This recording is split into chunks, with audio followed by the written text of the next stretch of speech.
Okay, if you've been learning English for, well, any amount of time, you probably know this feeling. You know the words, you understand the grammar, but then you're in a real conversation and suddenly it's like the words just hit a wall. You freeze up, you're scrambling, translating in your head, hesitating, and that smooth, natural flow you want, fluency, it just vanishes. You get stuck. So our deep dive today is all about finding the shortcuts past that block. We've dug into the research on what really makes someone sound fluent, not just competent. The mission here is simple. Get those words rolling off your tongue like they're supposed to. Oh. Okay, let's unpack this. Yeah, and let's start with what fluency actually is, because I think a lot of people chase the wrong thing. Our sources are pretty clear. Fluency isn't really about speed, and it's definitely not about being 100% grammatically perfect all the time. That kind of thinking just leads to anxiety.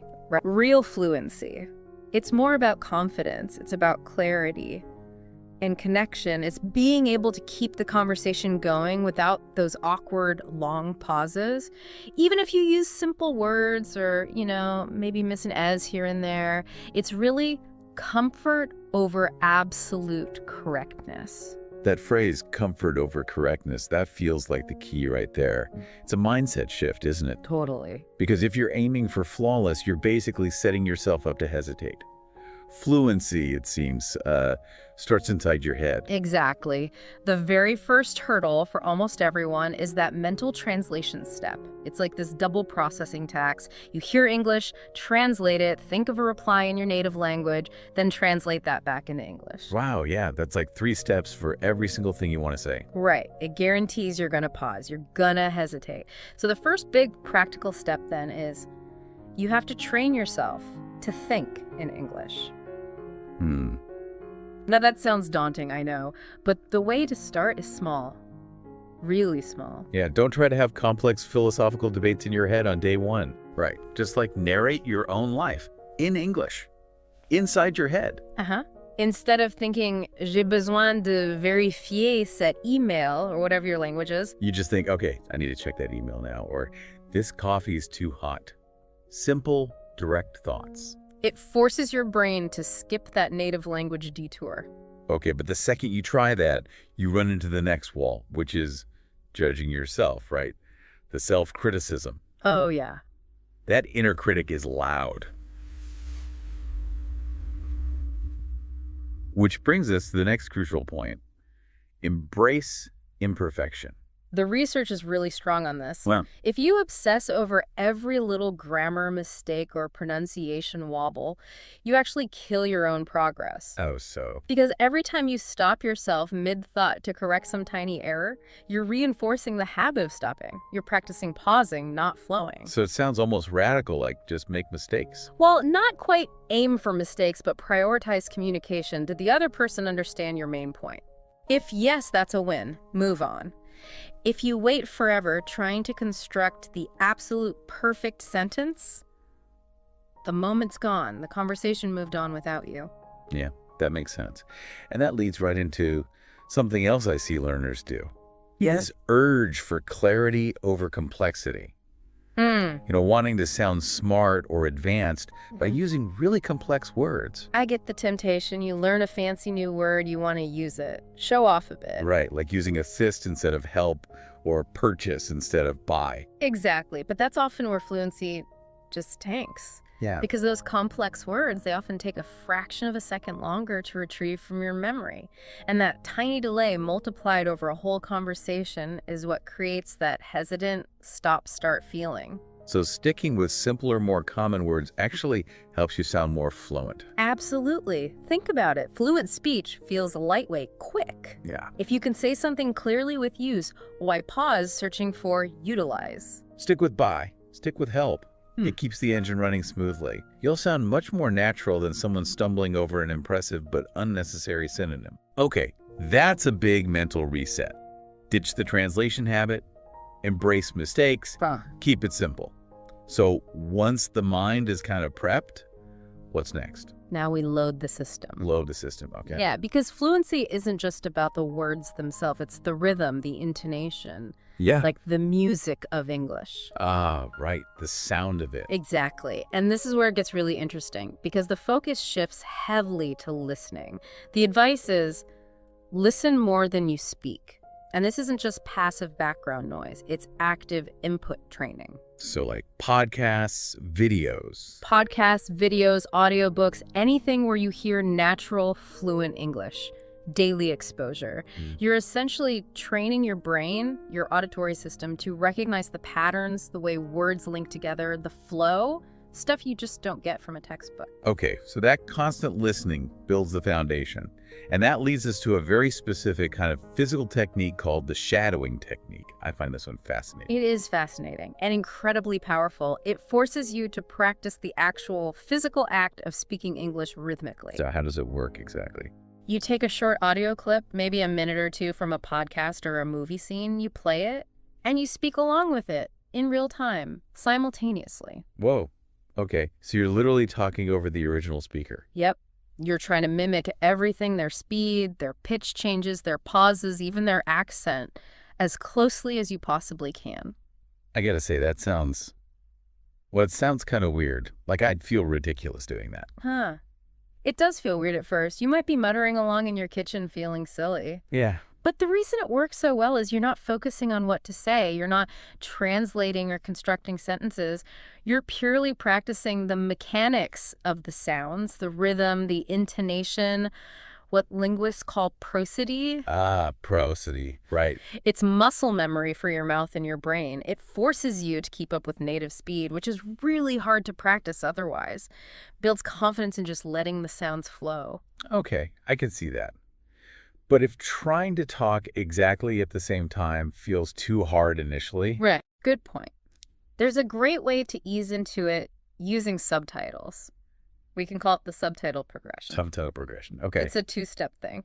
First, watch a short scene or listen to a clip with English subtitles on. This helps you connect the sounds you're hearing, which might be fast or mumbled, with the actual words on screen. It locks it in. Right. Connects sound to text. Exactly. But then, and this is key, you immediately watch or listen to that same short clip again, but this time with the subtitles off. Because you already know the context and the words, your brain can now focus entirely on just hearing the natural flow, catching the rhythm, the linked sounds, without the visual crutch. You're training your ear. That makes a lot of sense. Train the ear, then train the mouth with shadowing. Precisely. So we've done the mental work, we've trained our ear with input. Now it's time for active output. We obviously have to, speak. Make the sounds ourselves and make it a habit. Make it a daily physical routine. Okay, where do we start with the output? You mentioned shortcuts earlier. Yes. And here's a huge one for sounding more fluent almost instantly. Understand the power of language chunks. Language chunks, what are those? Like idioms. Sometimes, but it's broader than that. Think about how native speakers talk. We don't actually build every sentence from individual words most of the time. We use prefabricated phrases, chunks of language that we pull out as single units. Okay, give me some examples. Things like, at the end of the day, or as a matter of fact, or you know what I mean? Or even simple connectors like, on the other hand, first of all, to be honest. Ah, I see. So these are like ready-made blocks. Exactly. Instead of thinking word, word, you grab a whole 5-word chunk. It completely bypasses that slow analytical assembly process. And that stops the pausing between every single word. Right. It makes your speech flow much more smoothly, sound less effortful.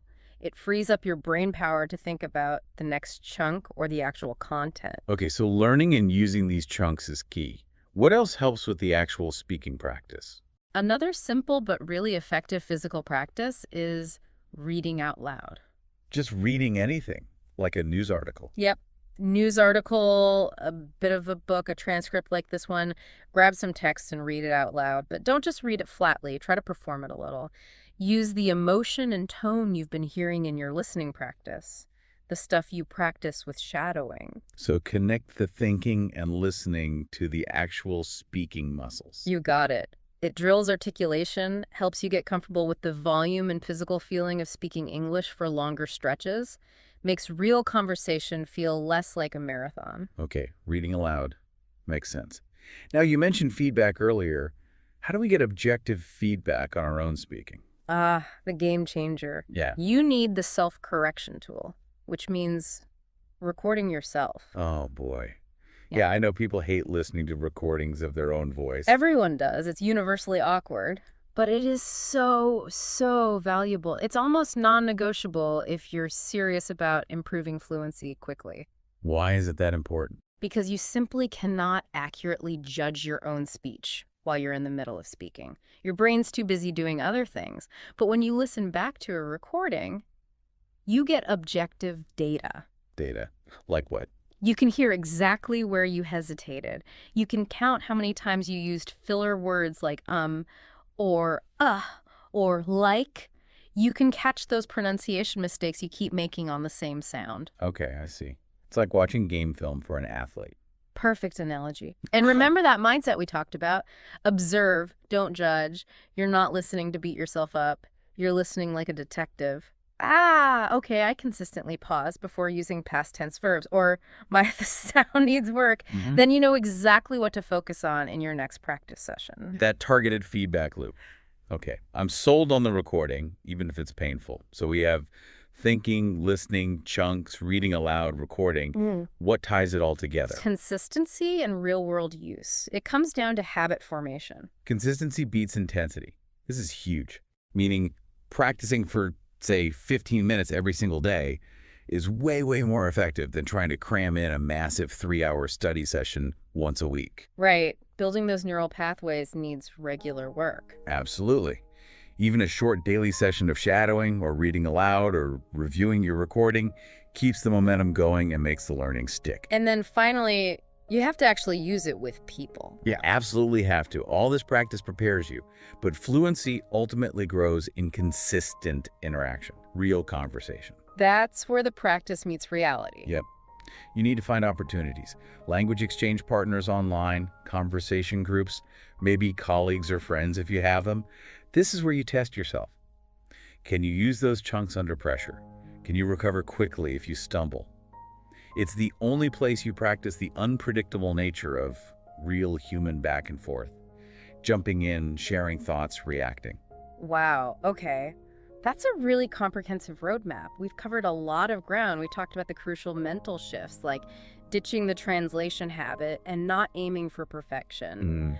Then the input and mimicry techniques, more listening, the shadowing, using subtitles smartly. Right. And finally, the active output stuff, using language chunks, reading aloud, recording yourself, and making it all a consistent interactive habit. So after all that, what's the big takeaway for someone listening right now? I think the biggest takeaway is that fluency isn't some magical talent you're born with. It's built. It's constructed piece by piece with small, consistent, intentional habits.